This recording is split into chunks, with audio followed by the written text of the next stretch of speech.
Good morning.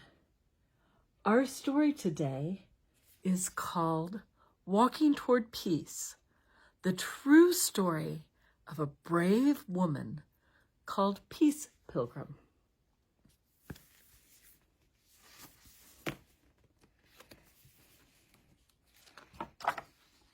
By Kathleen Kroll, illustrated by Annie Bauer.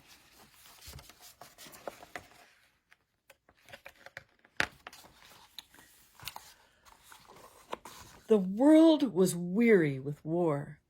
Meanwhile, a mysterious woman decided to walk. She had a good life. She enjoyed expensive dresses and fancy shoes. She liked her friends. But one evening, while taking a moonlit walk in the woods, she had a sudden and surprising thought. She didn't care about money anymore. What she really wanted was a life that mattered. She wanted to find a way to make the world better.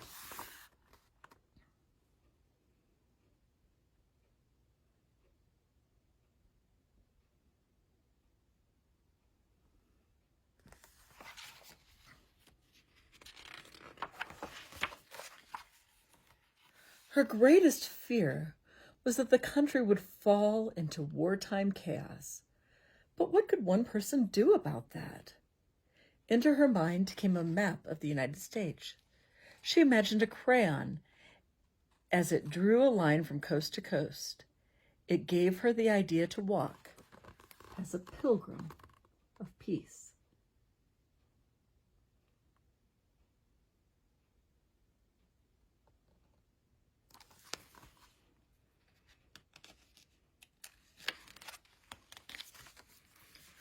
She decided to give up her real name and everything she owned. Peace Pilgrim would be her new name. Her goal was to walk 25,000 miles.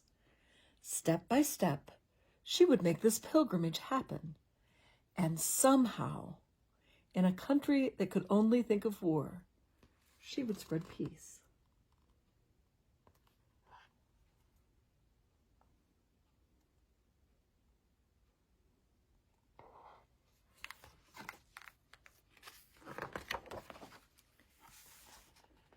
She took years to get ready, to master the skills she would need to survive. She spent many hours in the forest, practicing how to find food and find her way. Peace started within. As she prepared, she focused on good thoughts and good actions every day. She read to the elderly and helped tend to their gardens. She worked with kids in trouble.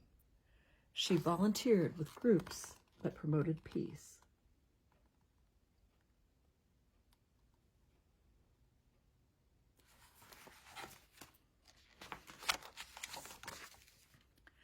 Finally, she was ready to walk. She celebrated New Year's Day by beginning her pilgrimage.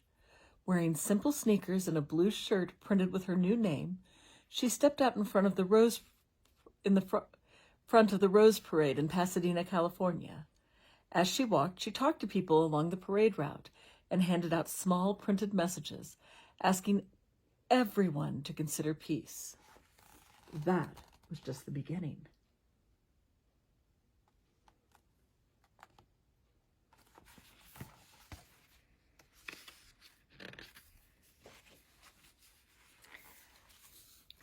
After the Rose Parade ended, Peace Pilgrim kept walking, one foot in front of the other. The pockets of her shirt held only her only possessions, a toothbrush, a comb, a pen, copies of her message, and maps. She never carried money.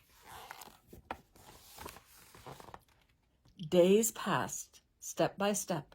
She walked joyfully, with purpose and a steady smile. She would stop and talk anywhere, anytime, with anyone interested in her quest. She would explain her goal, a golden age of peace, a world with no fighting between peoples or nations.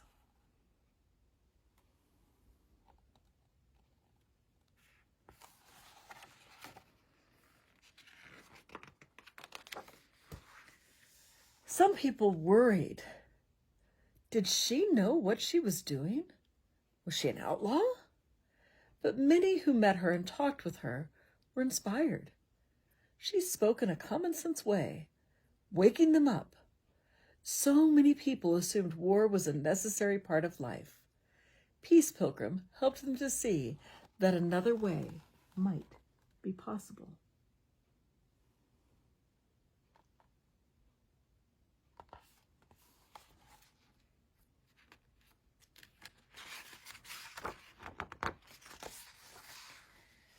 She preferred to walk on mountain trails, beaches, and paths in the forest, quiet places where she could talk to a few people at a time. She cherished the beauty of nature, where every flower and tree seemed to glow. But when necessary, she walked alongside busy highways to get from place to place.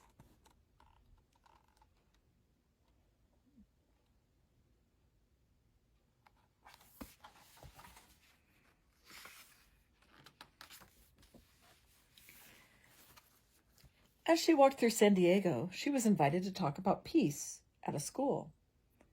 This began her new life as a public speaker, sharing her message with many more people.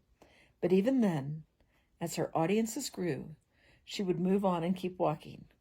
There were always more people to meet, more people to talk to. More and more people wanted to listen.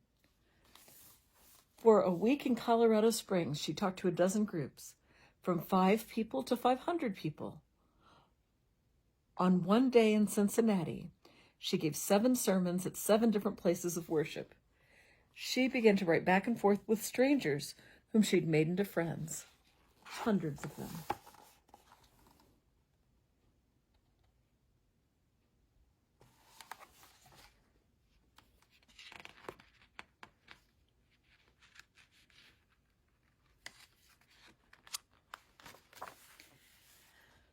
For food, she often relied on kindness.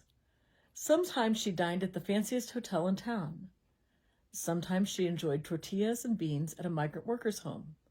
Sometimes nature fed her with apples fallen from trees, or wild berries dripping with dew.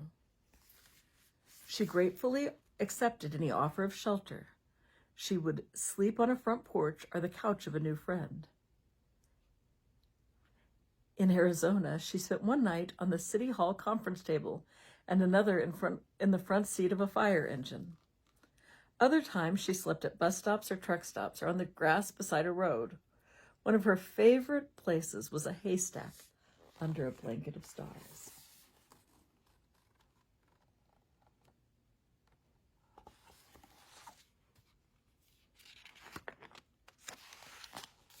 Step by step, Peace Pilgrim crossed from the west coast to the east coast, talking to people about peace everywhere she went. Nearly a year after her start in Pasadena, she made it to New York City. There she saw the United Nations building, home to the New World Peacekeeping Organization, and she spent her night sleeping at the Grand Central train station. This was her first pilgrimage, but she wasn't finished.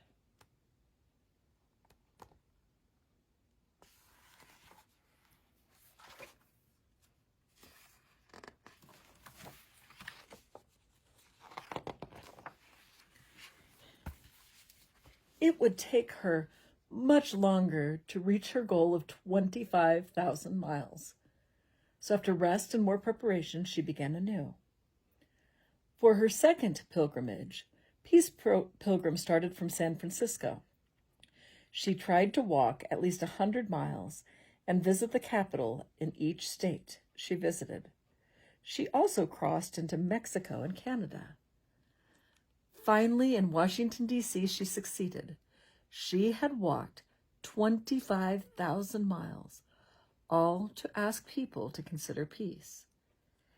After that, she stopped counting the miles, but she never stopped walking.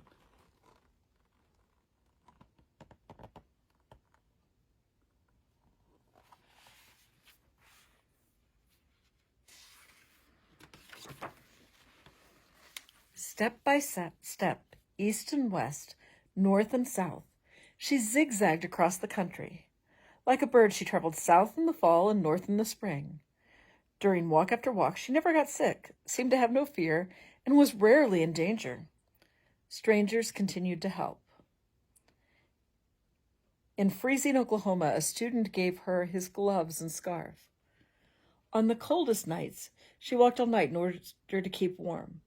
On the hottest days, she walked at night to stay cool, surrounded by fireflies, loving the smell of nature blossoming around her.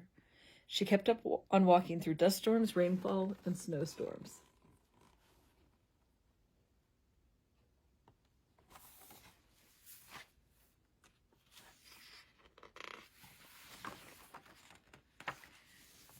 Peace Pilgrim made it to all 50 states.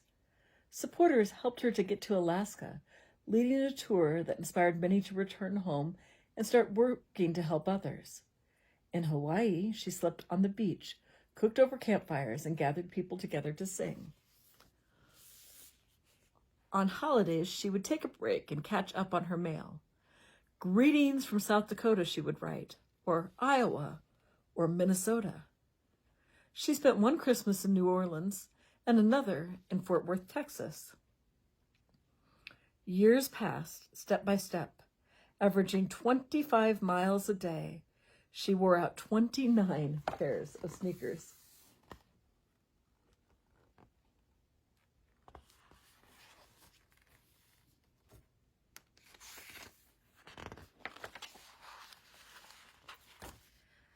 How many miles can a person walk for peace? Though she stopped counting, Peace Pilgrim kept walking for 28 years. How many pilgrimages can one person make? She crisscrossed the country 7 times. Peace Pilgrim thought of walking as a prayer for peace. Everywhere she went, she invited people to act in ways that would make the world a more peaceful place. And step by step, they did.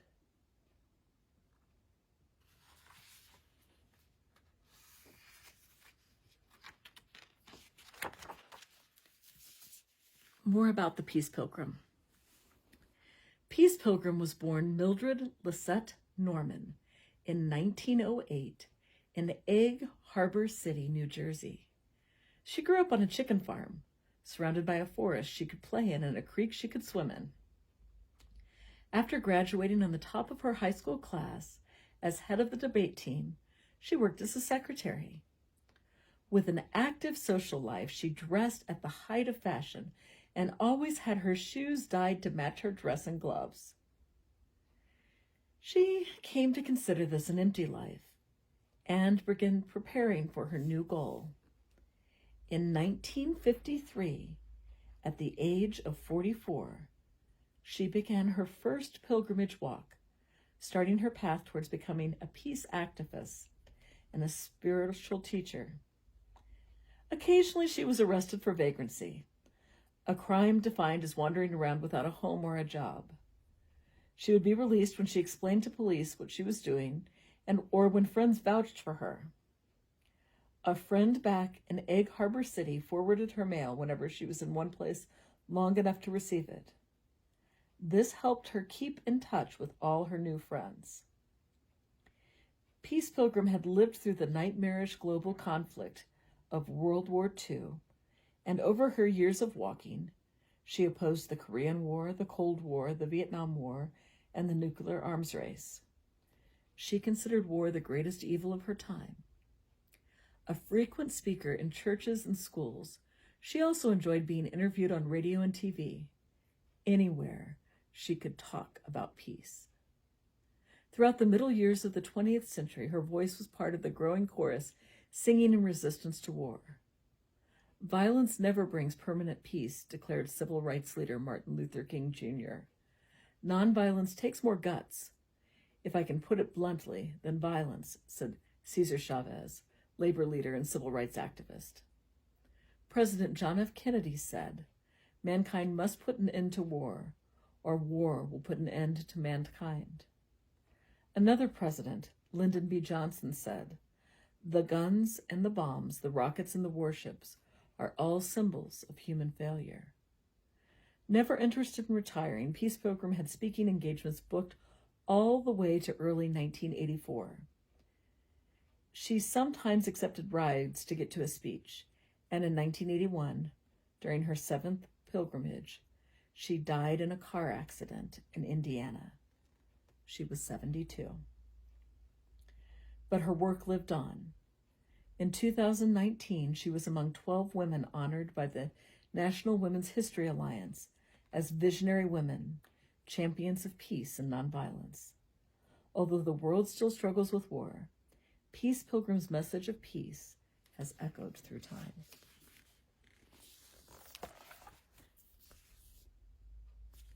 As I share this story with you, I also want to invite you to talk to some of the adult members of the congregation. They might have stories to tell you about work that they have done in their lives. Maybe it's been something like walking. Maybe it's been gardening or doing other work. But talk to them about what they believe and what they've done to change the world. Have a wonderful day, and I hope to see you in worship tomorrow. Have a great day. Bye-bye.